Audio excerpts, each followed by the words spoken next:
সিলেট কি বাংলাদেশের ভাগে পড়ছে? হ্যাঁ, তাই বললেন যে সিলেট। আমি বললাম বাংলাদেশের মানুষ, তাই কথা বলেন না, বললেন যে সিলেট। ভালো আছেন? আসসালামু আলাইকুম, কেমন আছেন সবাই? স্বপ্ন যাবে বাড়ি, আমার স্বপ্নও যাবে বাড়ি, ঠিক আছে। কিন্তু এই যে প্রবাসে থাকা, প্রবাস থেকে দেশে যাওয়া, এটা একটা প্রবাসী এবং কি যার ঝামেলা হয় সে বুঝে।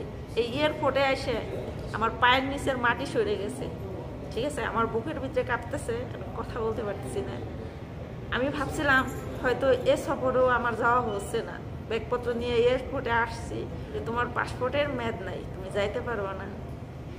আমার কফিল পাসপোর্টের মেয়াদ বাড়ায় আমার একটা ছবি দিছিল, ছবিটা রাখছিলাম বলে। মোবাইলে নাই নেট, মোবাইলে নাই সিম, যোগাযোগ করুন কেমনে কফিলের লগে। আমার শুধু ঠ্যাং কাঁপতেছে। যাক, অভিযোগ করার পরে, গাটি মাটি করার পরে যখন দেখছি আমার খরচ আছে, তখন আমার বলতেছে দাও বাংলাদেশে যে পাসপোর্ট ঠিক করে নিও, ঠিক আছে। কিন্তু একটু সাহস পাইছি, বুকের মধ্যে যে কাঁপতেছে থরথরায়, এই কাঁপাটা কমতেছে না।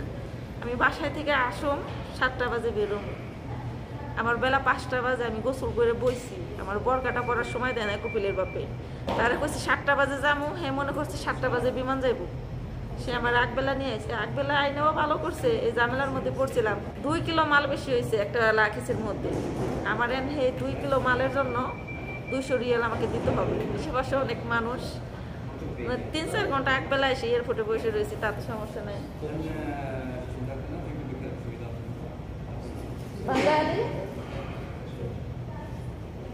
তো আপনারা কি বাঙালি? বাংলাদেশের মানুষ? কোথা কোন কোথায়? হ্যাঁ, সিলেট কি বাংলাদেশের ভাগে পড়ছে?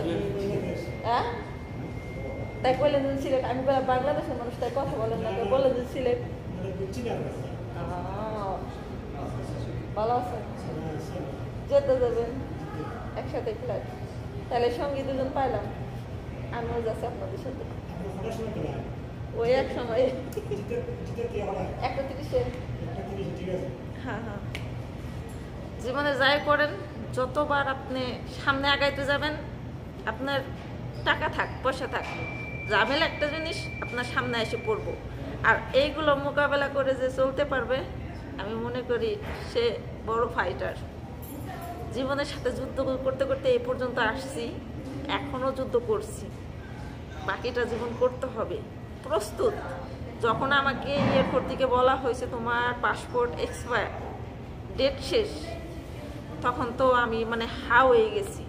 কারণ আমার এই মুহূর্তে বাড়ি যাওয়াটা খুবই দরকার, খুবই দরকার, খুবই দরকার। কথা বলতে পারতেছি না, বুকের মধ্যে প্রচুর কাঁপতেছে। এখন আমি বসে রয়েছি আলবাহা এয়ারপোর্টে। এখান থেকে জেদ্দা যাব, জেদ্দা থেকে বাংলাদেশ। সামনে কি করি ওটাও দেখাবো। সামনে আরেকটা ব্যাগ আছে, বিপদ। ফাইনালি বাংলাদেশে যাচ্ছি, এটাই আমার জন্য অনেক। দোয়া করবেন সবাই, সুস্থ মতো যেন বাংলাদেশে যেতে পারি।